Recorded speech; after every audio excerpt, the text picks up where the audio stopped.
Hello, everyone, and welcome to the webinar today. So glad you could make it. My name is Alexandra Alvarado, and I'm the Director of Marketing and Education here at the American Apartment Owners Association.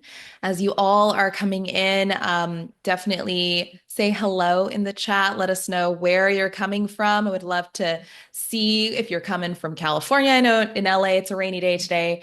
But wherever you are, put it in the chat. I'd love to hear from you.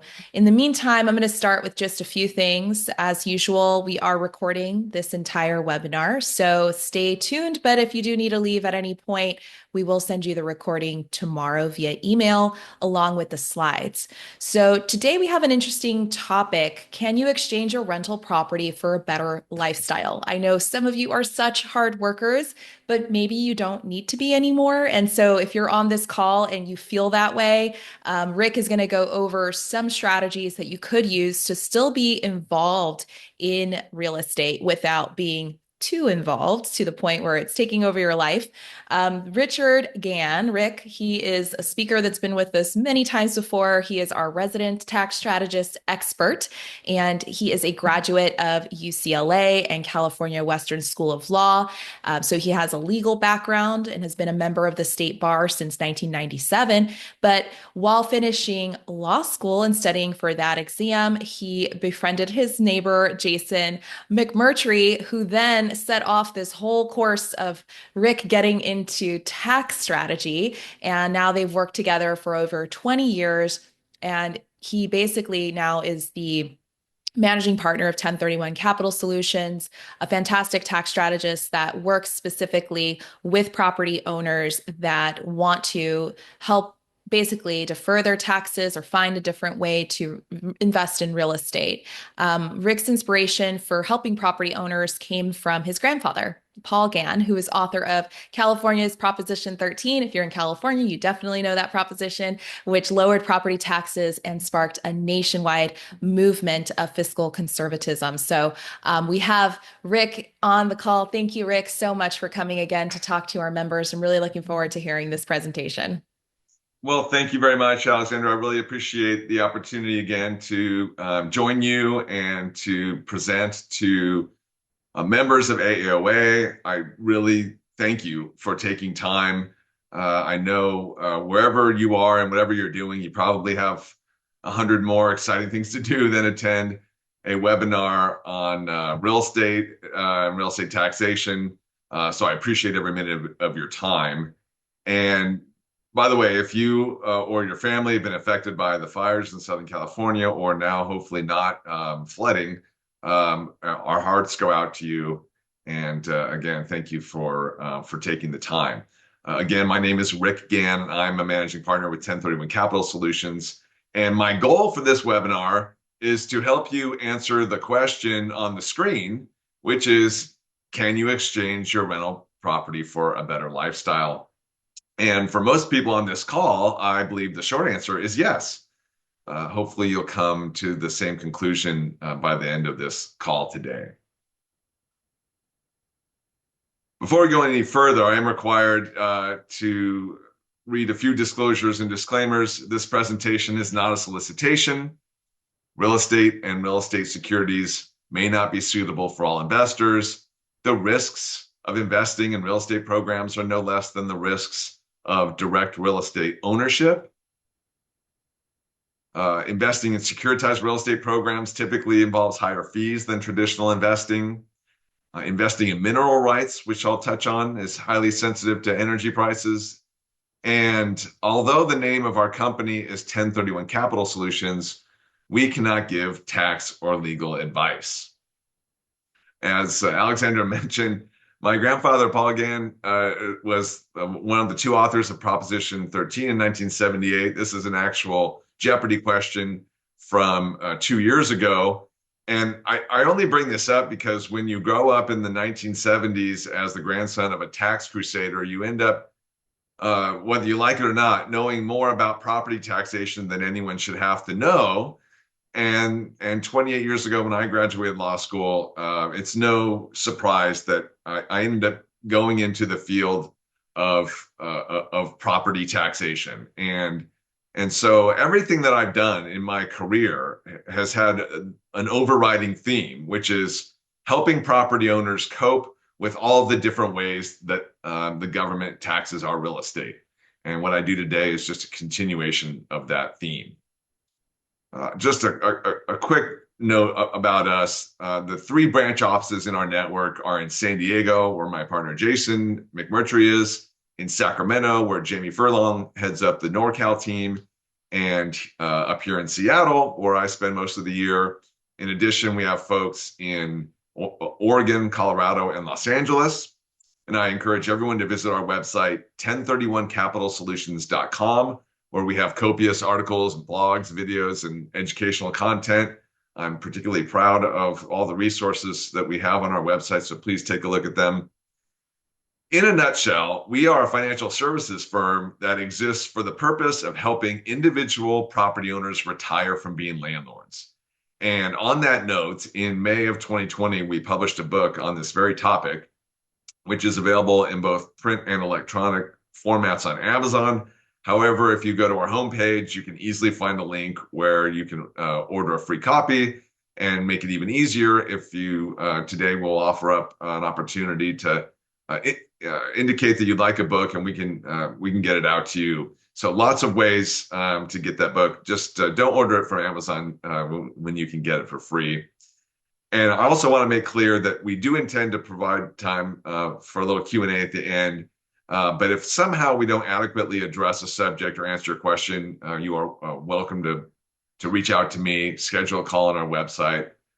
We want to hear from you. We want to communicate with you. So our discussion today will be framed by three interrelated topics. What are the factors driving people, and perhaps you, to consider selling their rental properties? Two, what are the fears and concerns preventing these same people from actually selling their properties? And then finally, what are the solutions that we can offer to help you make a confident decision to ultimately retire from being a landlord? And so just as some fun interaction, what I'd love you to do on the Zoom board on your screen is complete this sentence. If you can believe it, one time one of my tenants, ... And I have found that this is a pretty fun way to help illustrate some of the trials and tribulations that all of us who own rental property deal with from time to time, and sometimes all the time. So do me a favor and just take a minute to jot down in the chat box, completing this sentence. If you can believe it, one time one of my tenants blank, and we'll share some of these responses, and please keep it PG-13.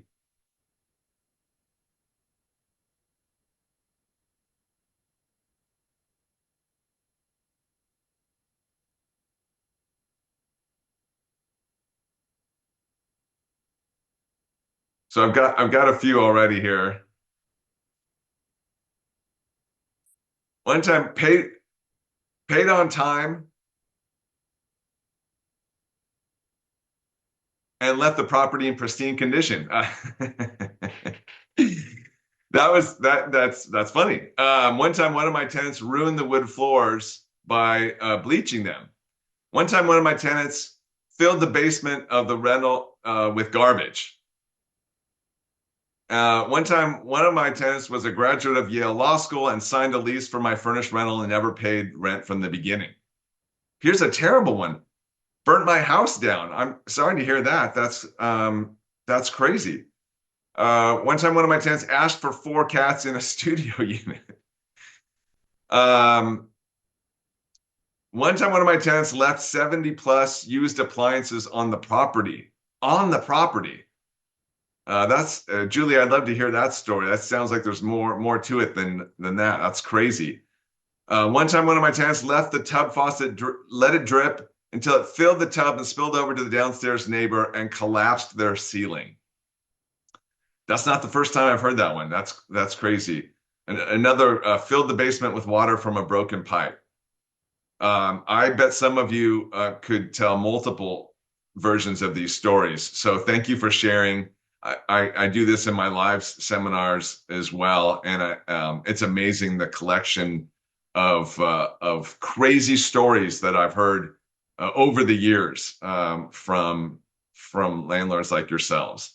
And of course, I don't need to tell you what you are dealing with as a landlord, whether it's maintenance, increasing threats of legal liability, especially in California, mold abatement, capital expenditures that are around the corner, making it more and more difficult, or completely preventing all that together in some cities, the ability to screen your prospective tenants, these regulatory restrictions on how much you can collect for deposits and how you can hold those deposits and return the deposits. Rent caps, obviously, eviction procedures getting more Byzantine, and then of course the just cause tenant removal, which started statewide in Oregon and spread to California and is showing up in other places, that makes it so difficult to remove a tenant after a year and a day. And again, this is a cumulative effect. And the term I like to use is the frog in the boiling water. And if you know that story, you know that if you put a frog in some water and slowly turn up the heat, in some cases it can go all the way to boiling, and the frog won't jump out of the water because of the incremental effect of heating that water, and the frog will die. Whereas if you drop a frog in boiling water, it will immediately hop out. And I feel like as landlords on the West Coast in particular, we're all the frogs in the boiling water that are all just getting used to these annual incremental headaches from the anti-landlord regulatory environment, and not to mention economic and demographic hurdles. And so would you, if you were 25, 30 years younger, looking at the marketplace today, be as excited to become a new landlord, a new rental housing provider, knowing what you know now as you were when you first started? And of course, the answer is no. In fact, I could see why somebody who's thinking about being a landlord could watch a seminar like this and decide, never to buy an investment property, at least certainly not in some of the jurisdictions that make it so difficult. In addition to these sort of micro issues, we're dealing with on the macro level, situations where population growth is flat or negative, where state and local taxes have increased substantially, or where the supply-demand ratio for your type of property is no longer favorable. And this could be because of declining household formation, job growth decline, changes in zoning, in some places even overbuilding if you have properties maybe in Las Vegas or Phoenix, or any combination of factors that reduce the prospects for long-term growth in your net operating income. However, despite all of these things at the micro level, at the macro level, whatever you've dealt with tenants, to me, the most compelling reason to sell a rental is because the yield on your equity no longer justifies the hassle and liability of owning that particular property. And this is increasingly common, this phenomenon, especially for landlords who own properties that could otherwise be sold as a single-family residence or a condo or a townhome. And specifically, when the equity in your property increases faster than your net rental income, eventually over time, the yield that you're getting as a percentage of your equity will become a smaller and smaller low single-digit number. And this is a nationwide phenomenon, but is even worse on the West Coast. Over the last 50 years, US home prices have increased 2.4 times faster than the average rental rates on those properties.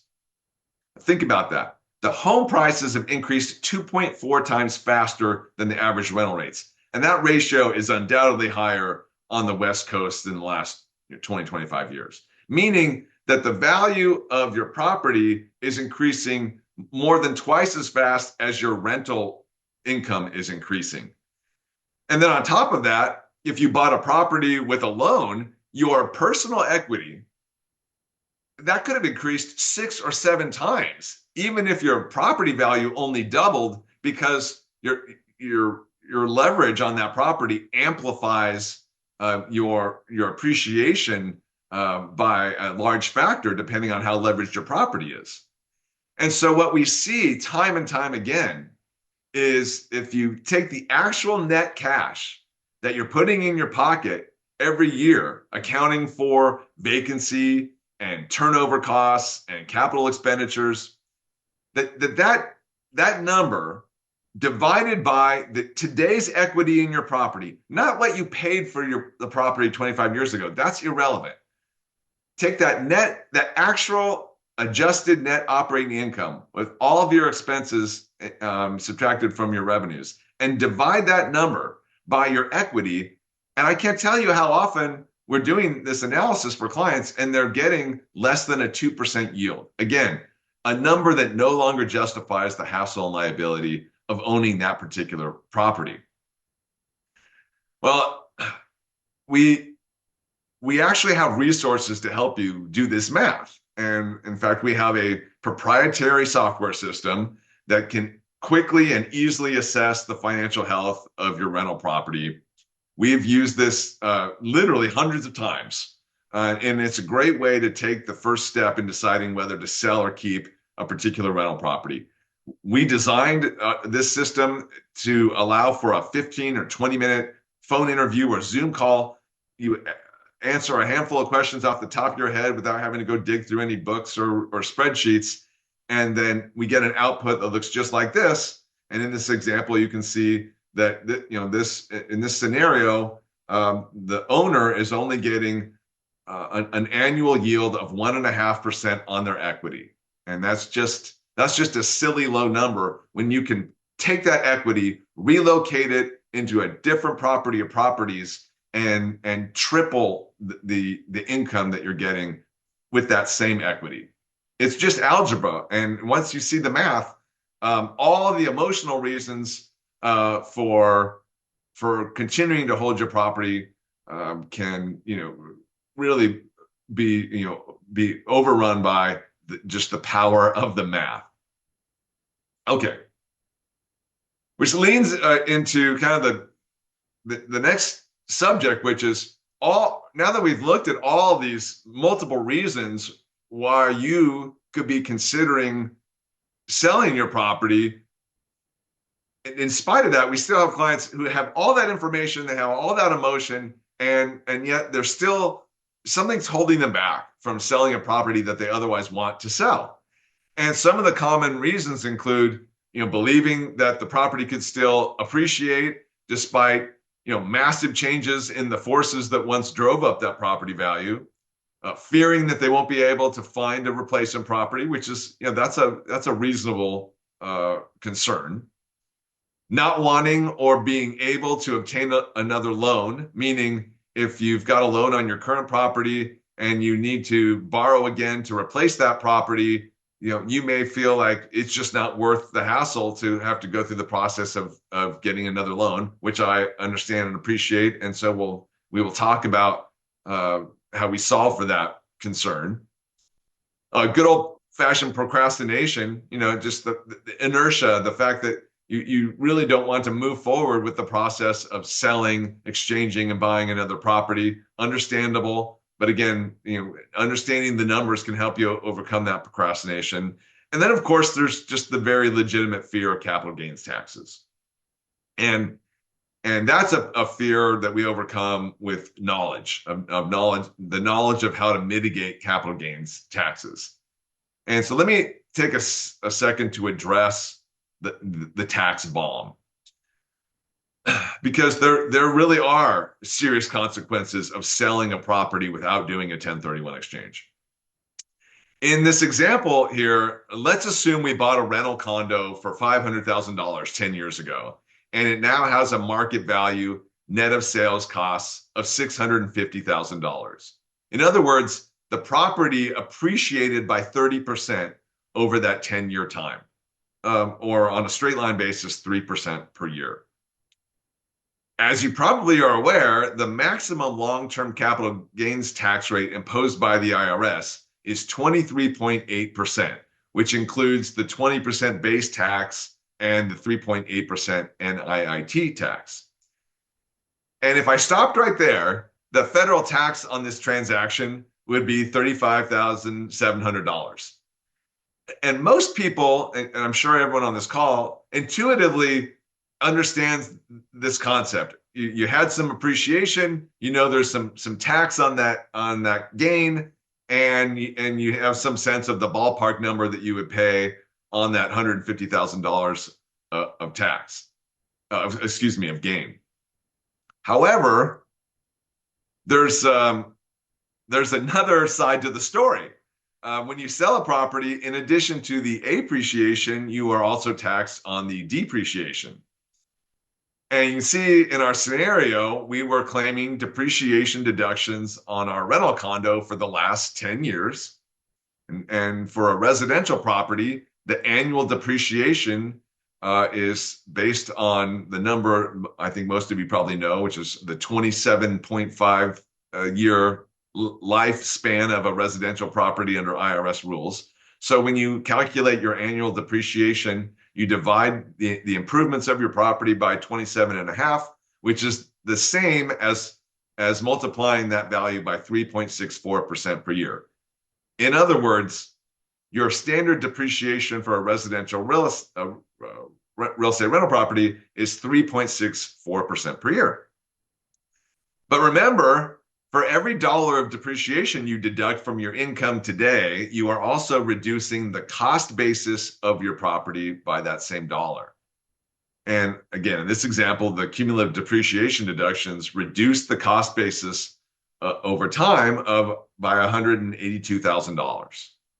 And that results in an adjusted cost basis at the time of sale of $318,000. So you sold the property for $650,000, but you don't get to calculate the gain by just subtracting your purchase price of $500,000 from that value. You have to pay or recognize the gain based on the difference between $650,000 and the adjusted cost basis of $318,000, which is driven by the depreciation deductions that you've taken over the last 10 years. And as a result of all of that, you've got even more gain being recognized from the depreciation than you did from the appreciation. Even worse, the tax rate on the depreciation is even higher than the appreciation.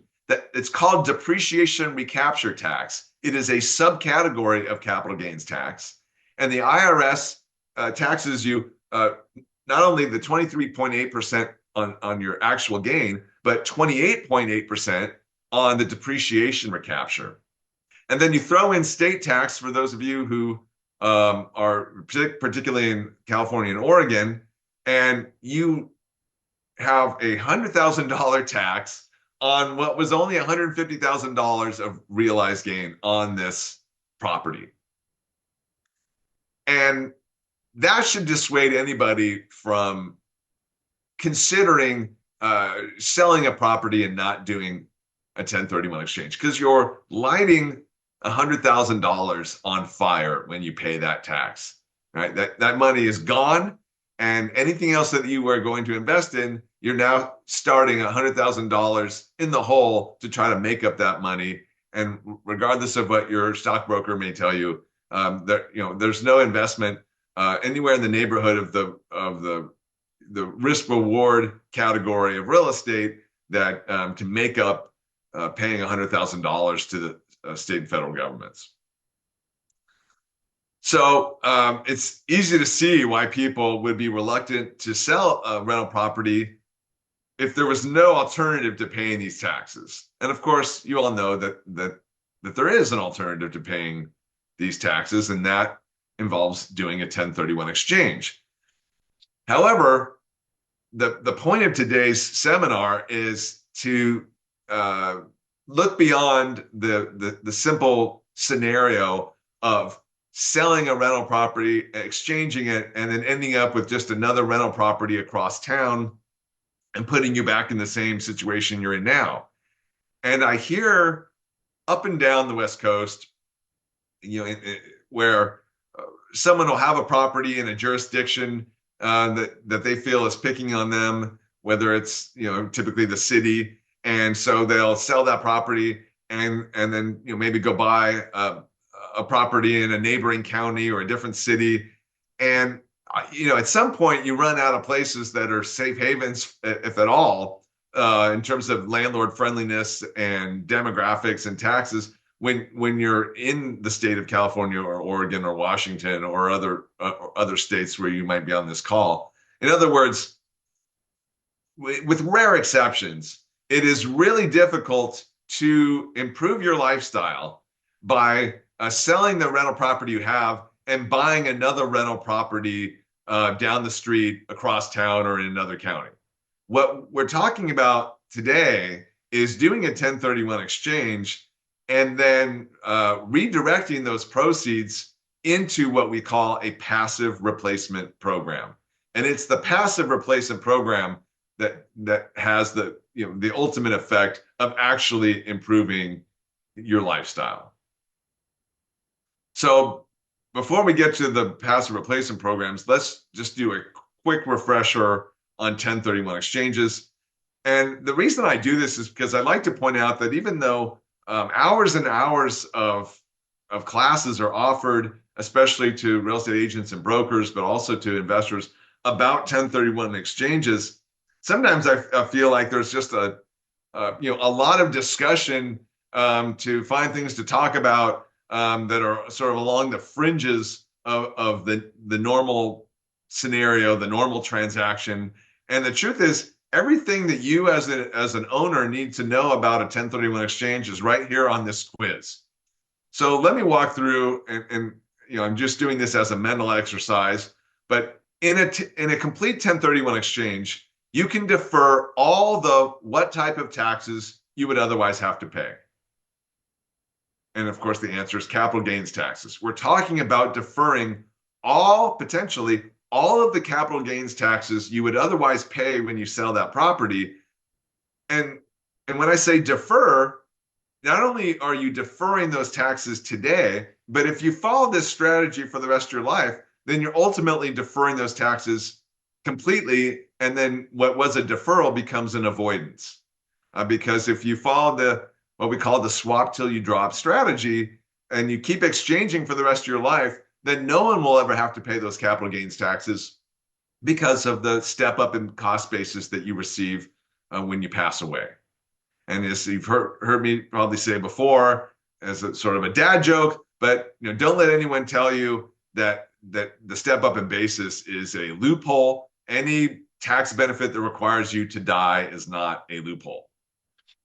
All right, second question. When you conduct a 1031 exchange, all proceeds of the sale must go directly from escrow to whom? And the answer, of course, is a qualified intermediary, or sometimes called an exchange accommodator. It's such an important role, they gave it two names. And the qualified intermediary is the third party that receives the proceeds directly from your escrow when you sell your property in 1031 exchange. It's a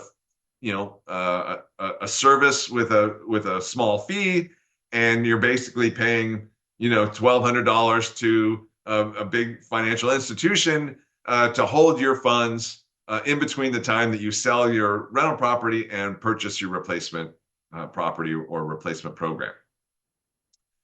After you close escrow on your relinquished property, you have how many days to identify your replacement property? And the answer, of course, is 45. You have 45 days to identify your replacement property. And when we say identify, it's just a form that you fill out that states which properties you intend to purchase in your 1031 exchange if you haven't bought them already. If you've already completed your sale before the 45-day deadline, you don't even have to fill out an identification letter. But it's a simple form that the qualified intermediary gives you to indicate which properties you intend to purchase in your exchange. And that 45-day deadline starts on the day that the clock starts on the day that you sell your rental property. Similarly, after you close escrow on your relinquished property, you have how many days to complete the purchase of your replacement property? And the answer is 180. So it's the same starting point. Day zero is the day that you close on your rental property that you sold. You've got 45 days from that day to identify what you're going to buy, and 180 days from that same day to complete the purchase.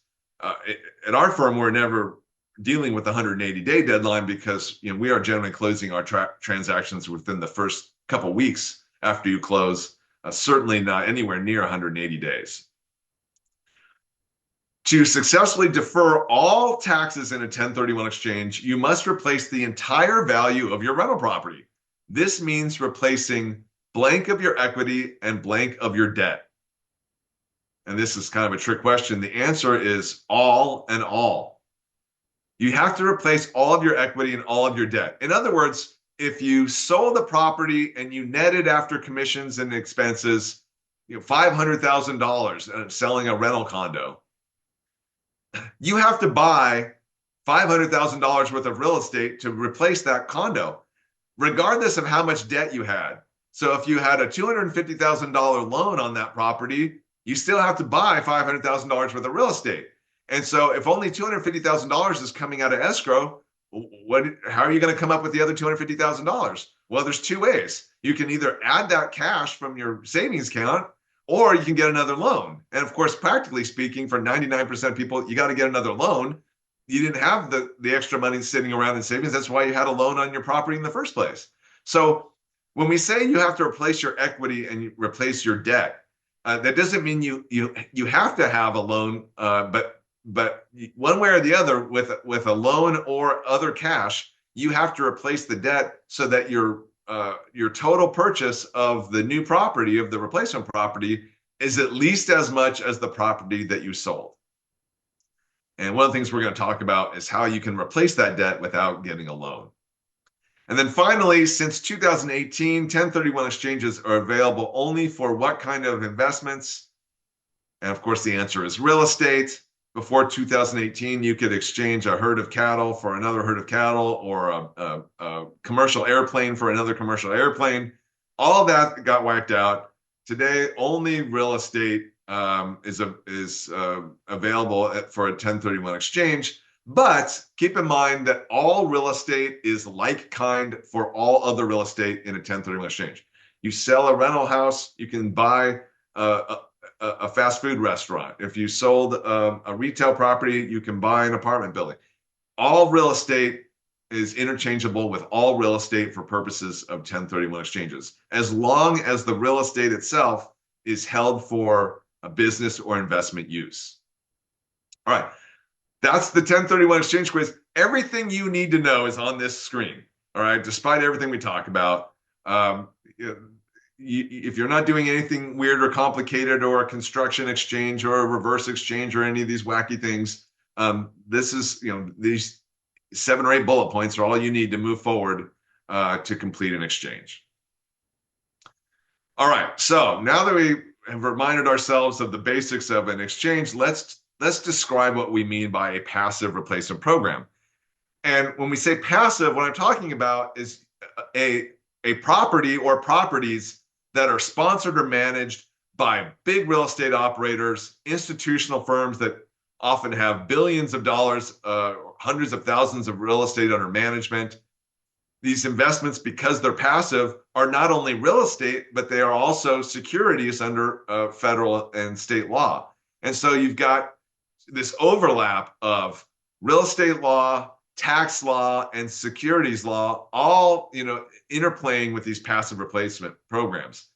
They are sold as private placements under securities laws, which means that you must be an accredited investor, and accreditation is a function either of your net worth or income. And most people meet the accreditation test of income, which is that you have to have $1 million net worth, with the exception of your home. In other words, excluding the value of your personal residence, you have to have a net worth of $1 million. By virtue of owning real estate, rental real estate, most people are accredited just from their real estate holdings. But again, this is passive real estate that is treated as a security because you are not involved in the day-to-day operations or decision making of the underlying real estate. We use the term replacement because these programs all have one thing in common, and that they are all qualified as like-kind replacement property for a 1031 exchange, right? You sell a property, do a 1031 exchange, and all these programs qualify under IRS rules to replace your property in a 1031 exchange.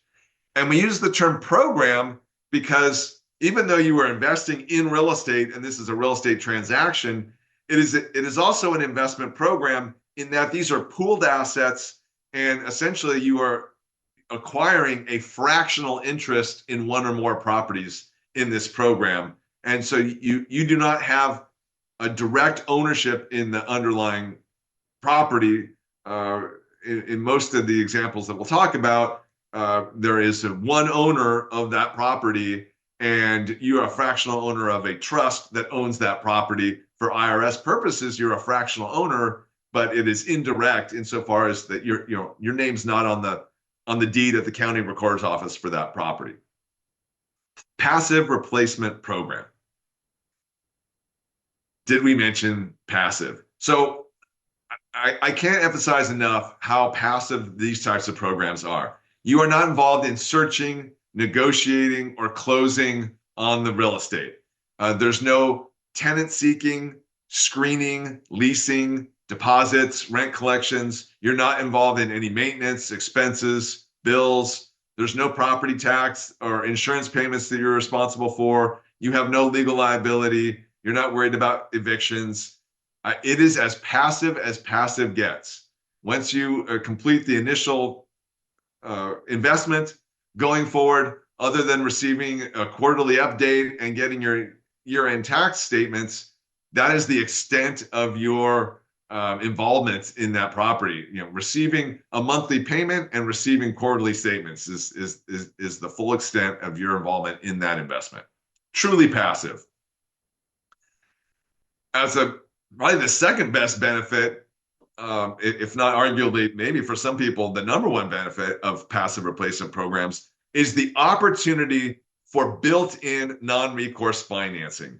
And what that means is many of these programs are set up so that the property is already subject to a loan before any of the investors walk in the door, so to speak.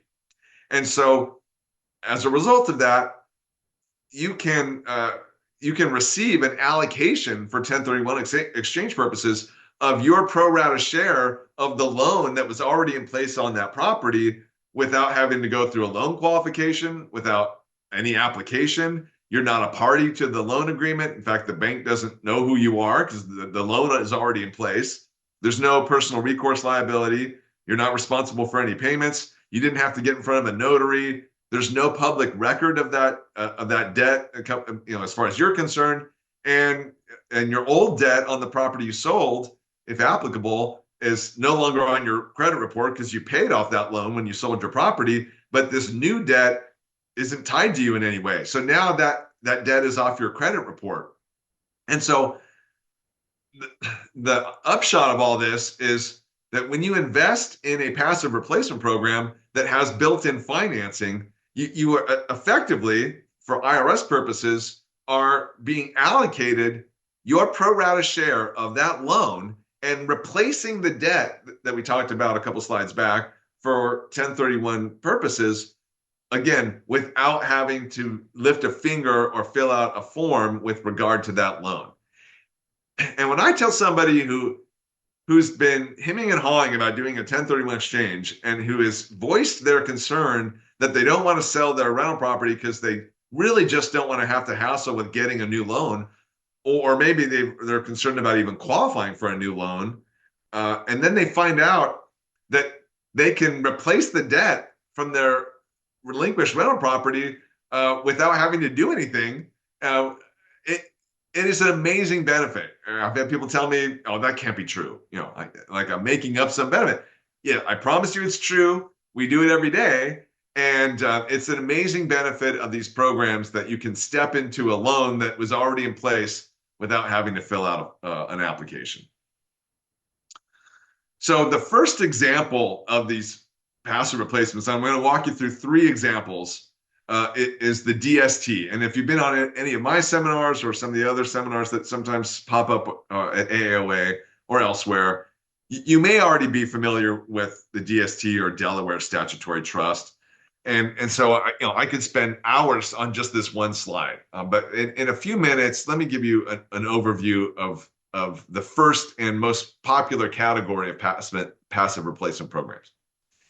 A Delaware statutory trust is exactly as it sounds. It is a trust that was formed under Delaware state law. And the reason that all DSTs are Delaware trusts is because when the company that got approval for the DST structure in 2004 went to the IRS to get this all blessed under a revenue ruling, they happened to use a Delaware statutory trust as the example in that scenario. And like a lot of things, that sort of set a template. And so 21 years later, billions of dollars a year go into 1031 DST programs, and they're all trusts that were established in Delaware, even though I've never seen a Delaware statutory trust where the property was in Delaware. So there's nothing special about Delaware per se, other than the fact that that's where the example was, and so everyone followed that example, 2 decades later. And so when you invest in a DST property, you are investing in the property, but that property is held in the title of that property is held as a Delaware statutory trust. There are typically 1 to 3 properties in a DST, although there could be 30. We've got a DST right now that has 29 properties in it, but most of them have 1 to 3 properties. And the value of the property or properties in that Delaware statutory trust offering anywhere from $25 to $250 million of value. So imagine, a small portfolio or even a single Class A multifamily apartment community in a suburb of Jacksonville, Florida. That's a DST property. You're investing in a fractional interest in that property, or a portfolio of single tenant triple net lease properties, or a handful of student housing properties, or a bunch of self-storage properties, whatever it is. But you are, whether it's 1 or 30 properties, when you invest in the DST, you are a fractional owner of whatever real estate is in that DST. The typical investment minimum is $100,000, although for some it can be as high as $500,000, but the vast majority it's $100,000 minimum. And that's great because even with $1 million investment, I could build you a whole diversified portfolio of DST properties. The top and most popular sectors are apartments, industrial, and self-storage. But we see everything from hotels to student housing to retail. I don't see much office anymore, but there's all the categories of real estate are represented in the DST industry. But by far the most popular, meaning typically half of all the offerings are apartments. And this is generally because most people who are investing in DSTs are selling rental housing. Either you owned a single family residence, condo, townhome, maybe a small apartment community yourself. And so there's familiarity with residential rental housing. And so people feel comfortable investing, even though it's a 300 unit apartment as opposed to a 3-unit apartment.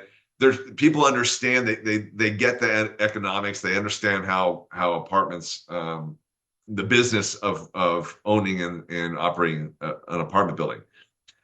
In addition, they're popular because apartments are the one sector of real estate that essentially have government subsidized financing through Fannie Mae and Freddie Mac, and so the debt is cheaper in apartments, and so you can squeeze a little bit more yield out of apartments, dollar for dollar, by virtue of the fact that you've got this sort of artificially lower interest rate on apartments than for other sectors of real estate.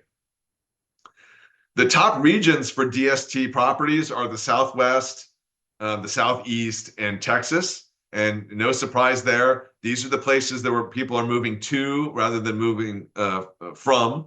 They're the places where there's job growth, general population growth, that are landlord friendly, that are business friendly, where there are even constitutional prohibitions against rent control instead of, in favor of imposing rent control. And of course, the taxes are low, or in some cases in Florida and Texas, no income tax at all. So it's no surprise that these regions are the most popular states for DST offerings.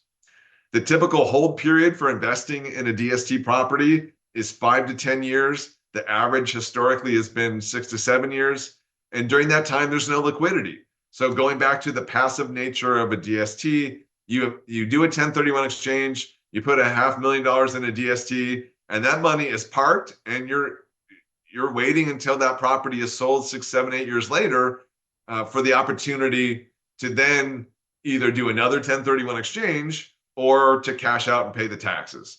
But if you intend to do that, then I don't know why you'd bother doing a 1031 exchange now. This strategy is for people who want to keep exchanging, swap till you drop, and ultimately not just defer, but avoid their capital gains taxes.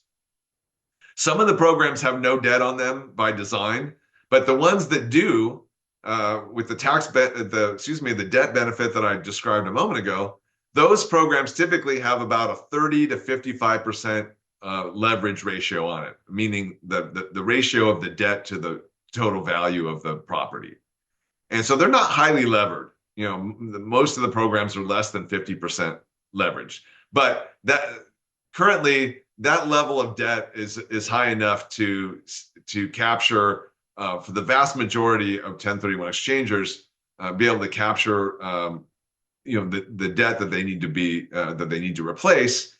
And in some cases, if you had 60% loan to value on your relinquished property, you may need to add some cash to your investment to make up the difference. But the vast majority of the time, we have no problem replacing your debt with new debt through the DST.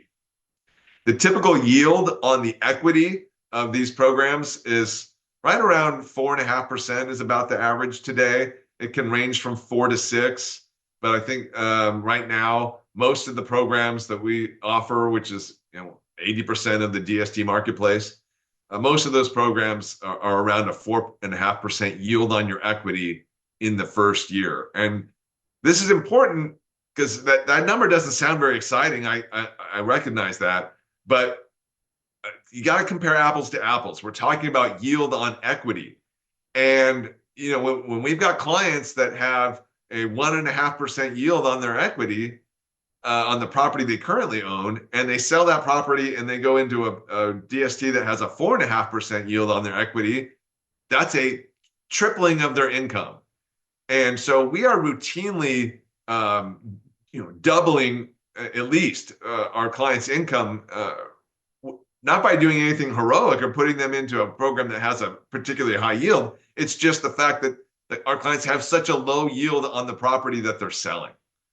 Yeah, and so it's the opportunity to go into a relatively conservative and boring DST investment and still, have the opportunity to increase substantially your income. Especially, like I said, if you are selling a property that is a single-family residence, townhome, or condo, where you are arbitraging that price difference between what that property would sell for as an investment and what that property would sell for to somebody who wants to be an owner-occupier of that property. And whereas if you own a restaurant or a strip mall, all those prices are driven by what is the prevailing cap rate for that type of real estate.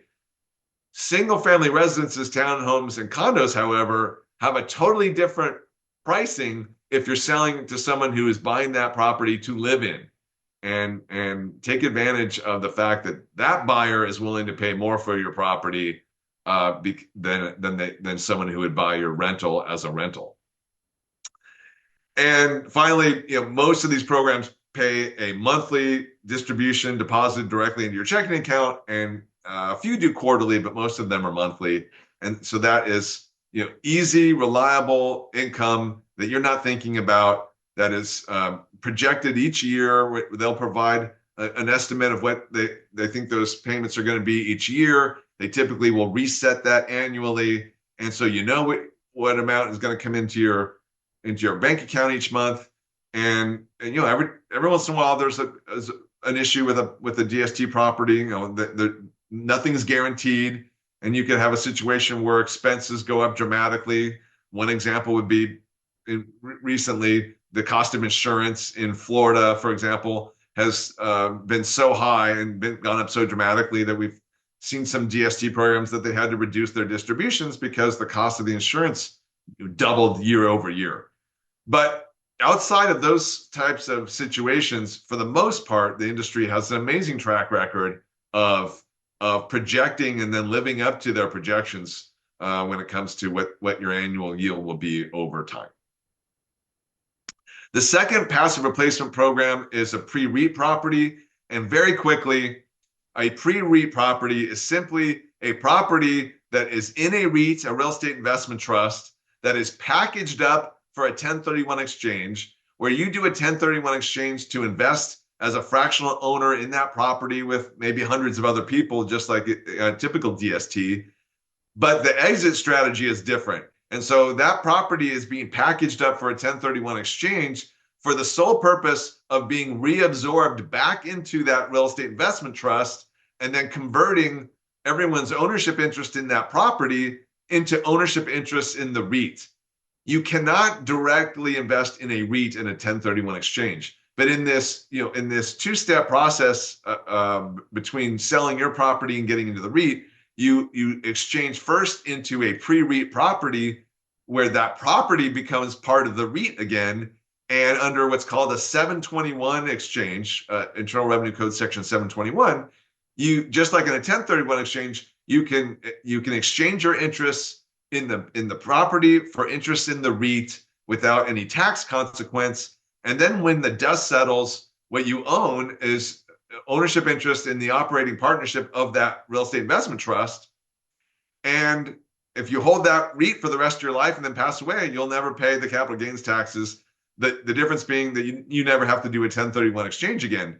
Another difference being you're not allowed to do another 1031 exchange again. So it cuts both ways. But for our clients who are happy to not have to do a 1031 exchange again and are willing to forego the opportunity to go invest in other real estate, this is a great strategy. You do a 1031 exchange one time, and less than 3 years later, typically, you're now in the REIT. And then if you call me up in a few years and say, hey, Rick, I want to take out $100,000 from the REIT, we fill out a redemption form and you can pull out that money. You can't do that with other types of real estate, obviously. So down the road, you get the benefit of having this liquidity optionality that doesn't exist with a DST. Of course, you'll pay taxes on that redemption, right?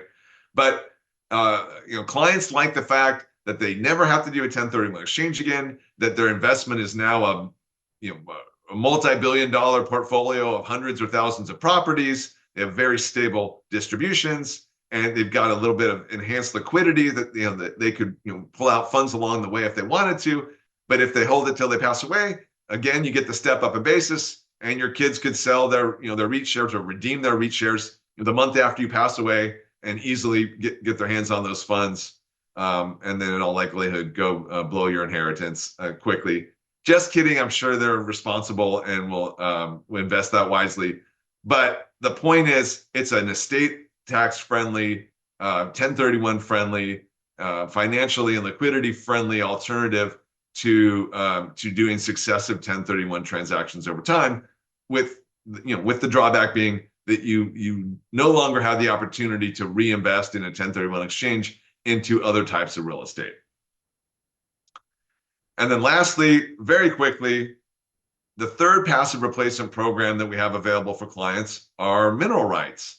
And for those of you who aren't conscious of this, although I'm sure you have some awareness, and there's some a television show that's popular right now that touches on some of this. But in places like Texas and Oklahoma, years ago, in many places, the mineral rights of the land were stripped away and sold off to different different oil companies, and then and sometimes sold into a market of trading these mineral rights. Whereas in a lot of parts of the country, when you buy a house or if you're a developer, you buy the land, all of the rights are all bundled still in that property. But like I said, in Texas and Oklahoma and some other places, oftentimes when you buy your home or you buy a tract of land to build on, that the actual mineral rights, meaning the right to be able to drill oil or natural gas from that property, may have been sold off decades earlier, and that's not included in your purchase. Someone else owns that.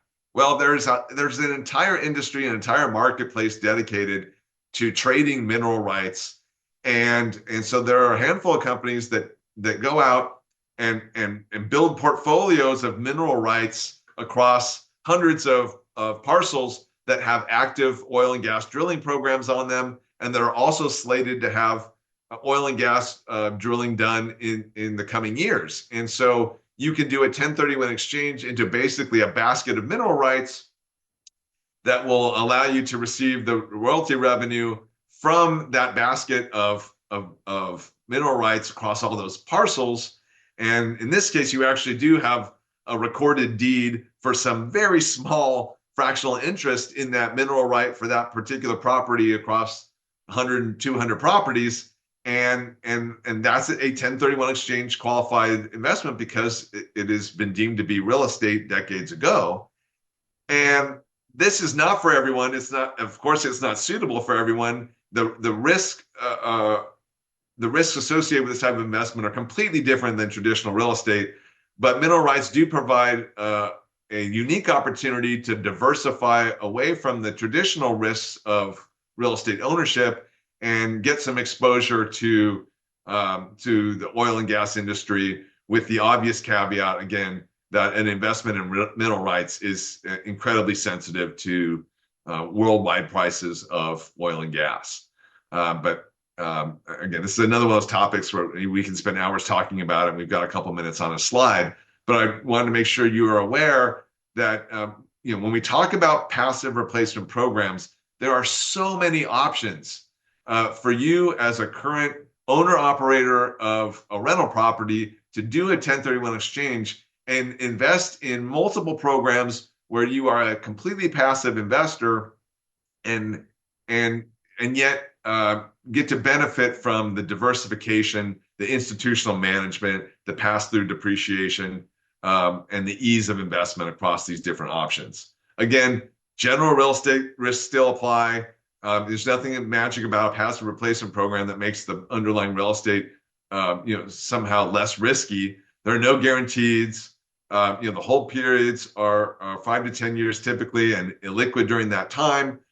Your income and principal are at risk, just like with any real estate investment.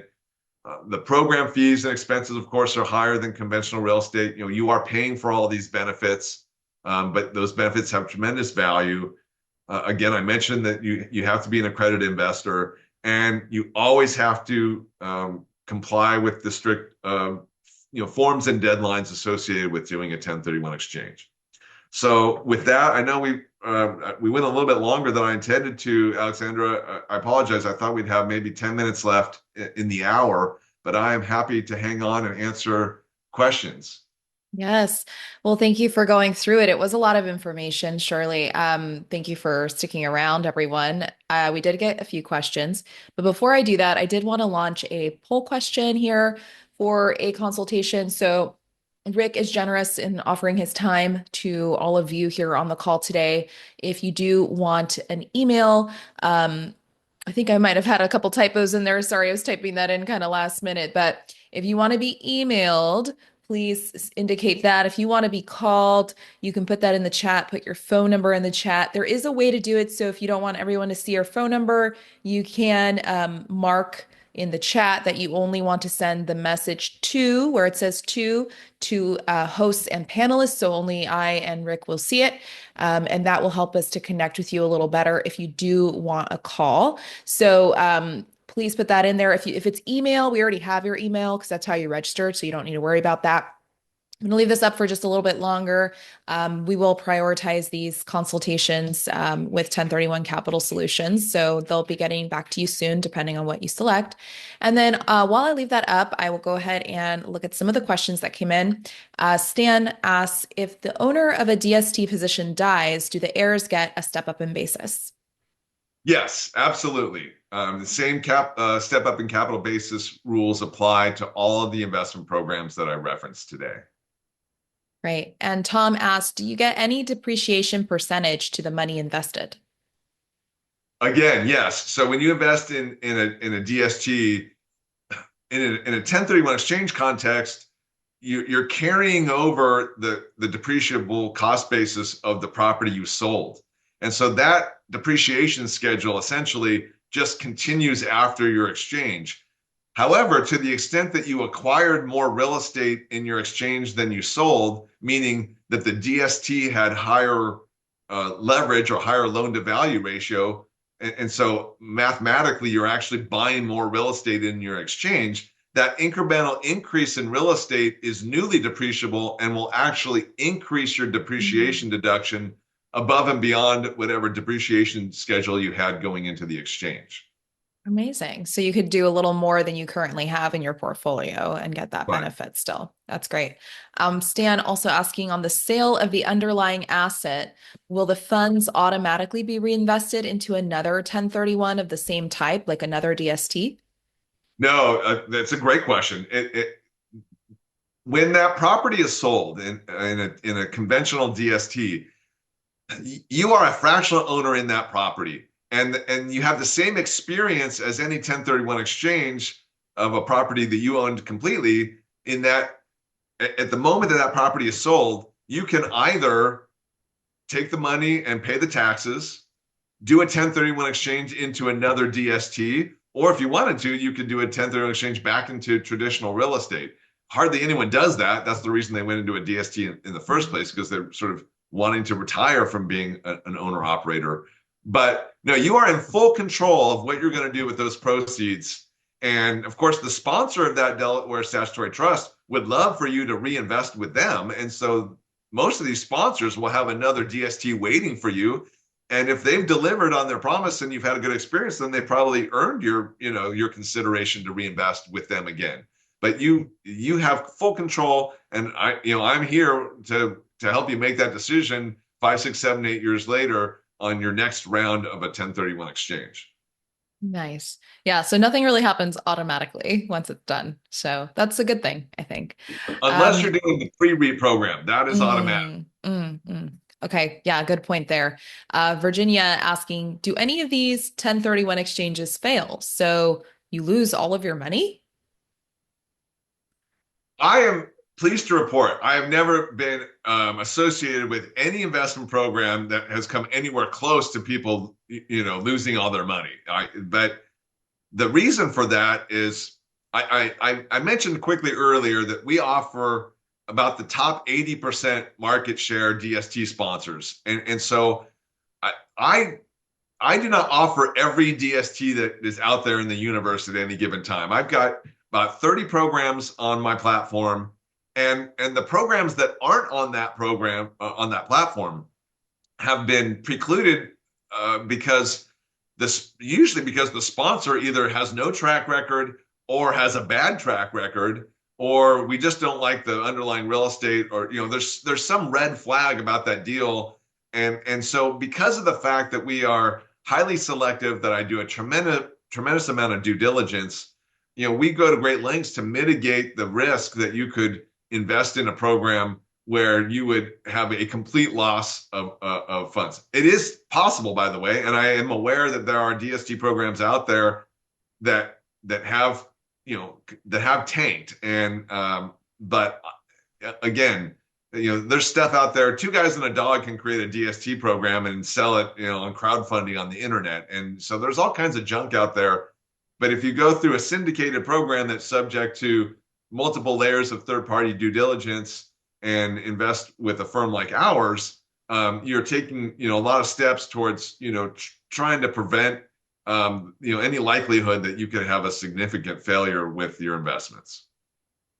Right. Yeah. And that is really a big part of the service that you provide is doing all of that homework and being in the know of what is a good sponsor and what is their history and what is going to be the best likelihood of you getting a return, right? Um, Stan asking here, will you be providing the URL for the aforementioned calculator to study return on equity? I love that calculator. It's fantastic. Rick, we can send that calculator in the follow-up email to everyone. I think that's a great resource. So even people who didn't attend today could have access to it if that's okay. Yeah, we do actually have that through a free website called Exchange Illustrator that we offer up to real estate agents and brokers and real estate professionals. But if you are a rental property owner and just want to use that tool directly without having one of us, help you walk through it, I have no problem with sending out that link to anybody. So I will make sure to include that when we reach out to everybody that was on this call. Great. Thank you. And Stan asking also, how are the funds pooled from a REIT taxed? Long-term capital gains or ordinary income? Well, there are rare exceptions to the general rule that a REIT does not generate capital gains taxes most of the time, because when a REIT sells a property inside the portfolio, they typically will do a 1031 exchange within the REIT itself so as not to trigger capital gains. From time to time, you'll see a large REIT portfolio where for some reason they'll sell a property and maybe not replace that property in time to do a 1031 exchange. But in my in my experience, it's very rare for a REIT to have internal capital gains be generated within the fund. And so the income that you are receiving from that REIT is taxable income. But on the other hand, there's also tremendous depreciation being passed down. As I mentioned, you do have carryover cost basis when you exchange into a REIT, but because of the fact that most REITs have leverage, they also have significant depreciation benefits that pass down to investors, and so REITs generally and historically have been a great tool, not only providing consistent income, but receiving income that is favorable from a tax perspective, because you're also able to claim your pro rata share of the depreciation of that portfolio. But that, when you're exchanging into a REIT indirectly through one of these pre-REIT programs, the same principle applies where you're carrying over your original cost basis into that fund. Paul asking, what is a typical yield on equity in year 2 and beyond for a DST?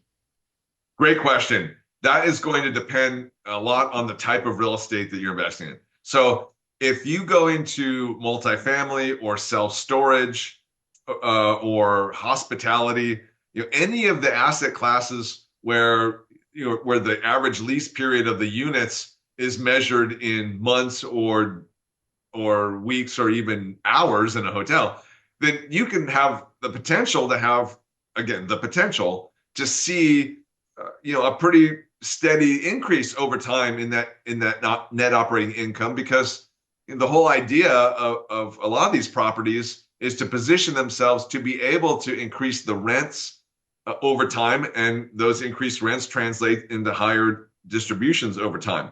On the other hand, you might invest in a DST that is a collection of single tenant triple net lease properties where there's only a rent bump once every 5 years on that lease, and so you might see only minor incremental increases by design because of the nature of those leases. So I don't mean to say it depends, but all of the programs that we work with have projected net operating income at the property level going up over time. How much of that you'll receive in increased distributions entirely depends on the type of property, and more specifically the lease structure of those properties, and the opportunity to pass on those rents over the course of the program.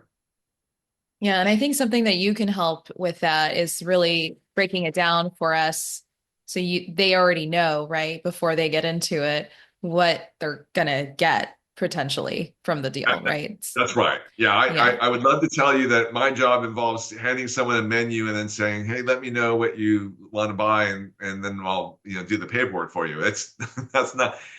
It's a highly educationally intensive, conversation intensive process. I spend anyone on our team. We spend hours with our clients from start to finish in walking through this process and ultimately making a recommendation that's based on numerous factors unique to you as the investor and also unique to your circumstances so that at the final point, I'm recommending these three programs for you for a whole bunch of reasons, and I'm going to educate you on all the important details of those three, in my example, these three programs, and then you get to say whether you want to accept my recommendation. Most people do because we get to that point together. But part of that process is making sure that you have a complete understanding of all the numbers, the pro forma projections, the revenues, the expenses, the fees, the upside, the risks, all that good stuff. And for every one of these programs, there's a 300 plus page private placement memorandum that is designed to deliver in a very transparent way more information than you could possibly want on every one of these DST properties. Hmm. Great. Love that you said that. It's really helpful. Stan asking, tell me about the liquidity of package of mineral rights interests.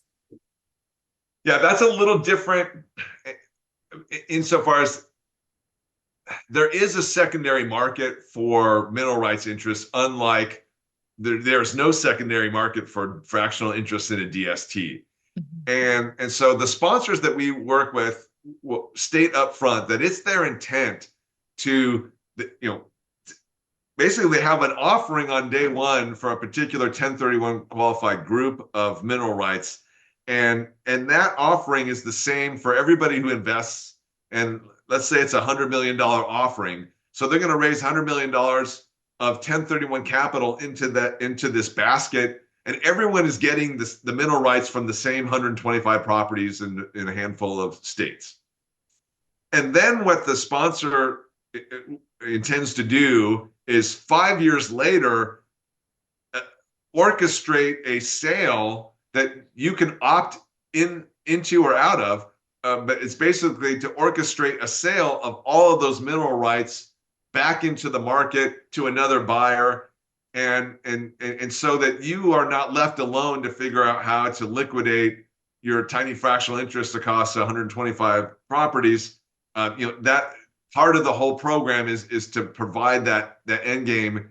And I'm giving you a broad brush because the details of that depend on the offering. But generally speaking, there is already built into the program an exit strategy so that all of those mineral rights will be rebundled, resold, and then you have a chance to do another 1031 exchange. If there's still remain capital gains taxes to be deferred. Well said. Virginia asking, how do you find the best 1031 exchanges, REITs, or DSTs? Is there some kind of database? I think we sort of covered this already, but I am your database. he is your Yeah, database, basically. So yeah. whatever partner you choose, Rick has a great database. So he's done all the vetting for you and can give you some options. And joking aside, Mhm. I think what you're getting to is where can you independently find this information? The truth Mm, is you really can't because these are all private placements and mhm. under very strict rules from the SEC and even under state Yeah. security rules. You cannot. Um, the sponsors of these programs cannot widely publicize and advertise the vast majority of these programs, and so if you do searches for the kind of terms I brought up today, you'll find lots of general educational information, but you have to go through someone like me to be able to get access to the actual funds that are available at that time. And that's all to comply with the Securities and Exchange Commission and FINRA rules regarding private placements. Mm. Um, so Keyword anyhow, private. that's right. That makes sense. Jesse asking, can I put half of the capital gain to a DST? You can put any fraction of your gain into a DST. That's a great question. And I probably didn't mention Even though most of our clients, maybe 80% of our clients are giving us the entire amount of their proceeds from their sale to reinvest. We do have clients, in the classic example I use, is you sell a $5 million property and then you found a perfect $4.5 million replacement. But now you have this $500,000 chunk that you would need to reinvest in order to avoid taxes, and you have nowhere to put that. DSTs are perfect for what I call those stub amounts. Some random amount that because of the fact that your replacement property was less than your relinquished property. And we are not too proud to take your stub amount. We do it all the time. And other than the minimum amount, there's no incremental requirement. So any oddball amount of money down to some random change, you can invest in a DST as long as it's more than the minimum from that offering. Great. Gives a lot more option and flexibility to people. Stan asking if I have cash to invest rather than having to go through an exchange, do you have a way to buy into these offerings? That's the second time in 2 days I've got that question. Oh. I don't get that question a lot, which is nice. The answer is yes. We have had not common, but only because DSTs are structured for 1031 exchanges, and all of our marketing, frankly, is focused on the 1031 aspect. But absolutely, we have had clients that have invested cash, not doing a 1031 exchange, into a DST.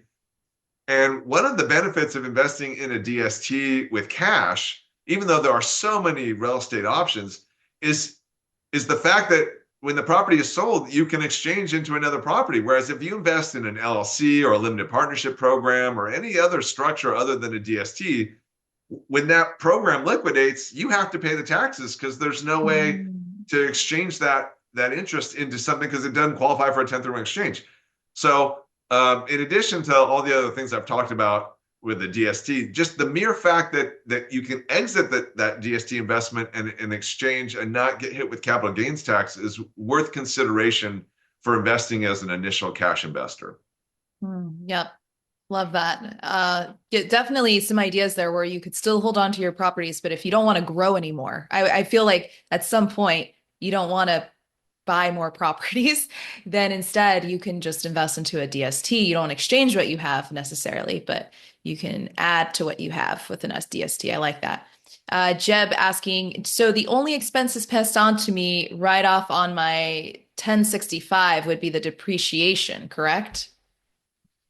Well, just so we're clear, what you receive at the end of the year in a DST is the equivalent of a Schedule E form, and that's the Mm. same form you use on your rental property. So it'll be very familiar to you. Your accountant, will recognize it. The difference is instead of having on your rental property today, your gross revenues, your expenses, your net income, and your depreciation schedule for your property. They do that for the entire DST on one page, and then they do a page where it's got your pro rata share of revenues and expenses, your net income, and then you always have to calculate your own depreciation schedule when you do a 1031 exchange, but they also provide the data that your accountant would need to know to calculate your depreciation.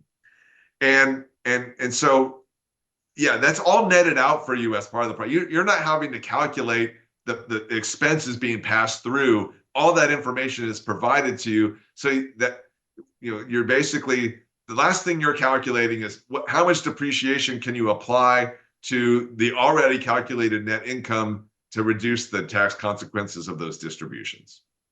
Well said. Tony saying, what is the typical appreciation return at time of the DST sale? That's I don't want to sound like I'm dodging a question. That's impossible to Yeah, generalize. if we had a crystal ball to predict the real estate market, we could give you an exact answer. The track record, in complete transparency and honesty, the track record for DSTs that have gone full cycle, as the term used, is amazing. The problem, however, is that track record is artificially enhanced by the fact that the years that DSTs have been in existence coincided with the largest bull run of real estate in the history of the United States. It was really hard between 2000 2012 and 2022 to have a DST that did anything but perform incredibly well because real estate values went up so dramatically during that time. So the track record of DSTs has been amazing. Um, but as we all know, the next 10 years is not going to look like the last 10 years. And we're in a different environment. We don't have cap rates going down tremendously. We have big question marks on interest rates right now. We already have disappointing news that we're likely to have, less rate cuts this year than we were hoping for. It's a different time. And so my goal for you to invest in a DST is to have that experience be as boring as possible. And boring means, right now, let's defer your taxes. Let's get you into something that's going to return your capital, provide you a steady income, and then let's shoot for some appreciation on the next go round, when things return back to, a more positive cycle for real estate overall. Sure. And everything is cyclical in this industry, as we know, and sometimes some of us forget. So it does eventually come back. I mean, we see with DSTs too that they're going to hold on to that until they are comfortable with that cycle being over. So it is possible that if you have, and correct me if I'm wrong, if you have a DST term of maybe 7 years, if they didn't feel like that was the right time, they might wait for 9 or 10 and then at that point sell. Is that something that would happen in a case like that, Rick? The good discipline sponsors entirely will take that approach because ultimately they want to maintain their track record. They want you to be a happy customer and reinvest their capital. And even though they're motivated to sell because freeing up capital is how they make money, at the end of the day, liquidating properties prematurely and having people disappointed with their returns is not a sustainable business strategy. So the good sponsors that we work with will, if they feel strongly that holding a property for 18 months will deliver a 5% higher return, they will do that. Yeah. And to your point, Alexander, everyone who invested in a DST in 2022 sold their property at the absolute peak of the market, and so they had tremendous deferred gains, but they also bought at the peak of the market. And I know that there are going to be people who might be disappointed with returns on all these programs that they invested in 2022 when they sell and down the road. But you have to remember that when you do a 1031 exchange, if you are selling it high, you're buying high. And so where you are in the market at the time that you acquired your real estate is the most determining factor in what your ultimate total return is going to be. But along the way, you're getting the yield, and it's the income that really is important to the vast majority of our clients, because we're going to keep doing 1031 exchanges. You're not going to cash out. So, it's a paper number, but at the end of the day, most of our clients really care about relying on that income over time. Yeah. Stability, really. It's not like get rich quick kind of investment. So, also, Meg asking if I plan to do a 1031 exchange and I do not find the appropriate property to buy from the 1031 funds, can I pass it to a REIT? Well, I think if I understand your question, if you go through the process, you're considering doing a 1031 exchange, and you just can't find anything that you like, of course you could decide not to do a 1031 exchange and then invest in a REIT, but then you're going to do that after paying the taxes. So there's other than traditional real estate or DSTs, there's no other option for you to invest your 1031 proceeds that provides the same tax benefit as a 1031 exchange. So I Yeah. think, sorry, but Yeah, I was anyhow. going to say certainly something worth considering, right? If you do want to know how much the taxes will be. That's a great question to ask Rick on a consultation and say, what are my options if I don't do this? What's it going to cost me? And is that worth it for me to just hold on to that money and maybe invest it later? Or should I get into a DST because I don't know what I want to buy and exchange it into? But the DST does give me the tax deferral benefit. So it depends on how much your property is and what market it's in, and there's a lot of factors. So I think Rick could definitely help you with that decision. Um, Absolutely. yeah, Jacqueline here, where the rental property is held by a single member LLC, will the new REIT investment also be held by the LLC?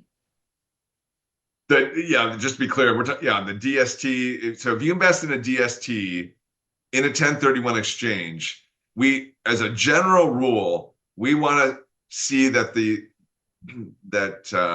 title or registration of ownership of your replacement property is the same as the property you sold.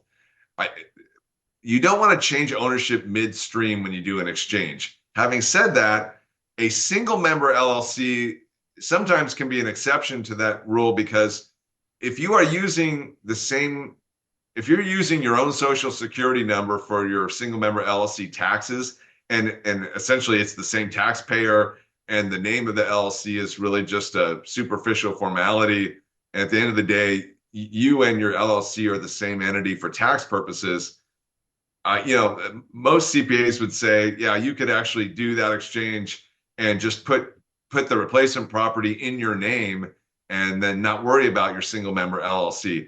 I'm not going to give tax advice on that. So, unless someone tells us otherwise, we always make sure that the paperwork has your replacement property titled exactly the same as your relinquished property, and that's just to comply with avoiding the red flags that the IRS is looking for when they look at when they audit your 1031 exchange. But Right. if you have an LLC and its only purpose was to hold a rental property and you sold that rental property, the next year we can easily you can dissolve that LLC. We can re-register that DST interest into your name. So you're not stuck holding that DST for forever in the name of an LLC or a partnership that now you're stuck with maintaining. That's not the point. You just need to complete the exchange with that entity. Down the road, it's really quite easy and routine for us to re-register now sort of defunct LLCs and partnerships and into your name or your living trust. Yeah, thanks for clarifying that. I actually didn't know the answer to that question. That's a good question. Claire asking if you choose the REIT option and then liquidate your funds in the future, what are the tax implications? Capital gain taxes only? I'm sorry. I was saying, will you read that one more time? I got lost. Yeah, so if you have a REIT and you liquidate your funds in the future, what are the tax implications? Is it Oh, just capital gains tax? well, yes, in any REIT investment, you will pay capital gains tax when you liquidate that investment, just like you would a mutual fund or any asset whatsoever that's not inside an IRA. Is going to trigger some degree of capital gains or the potential for capital gains when you sell an asset.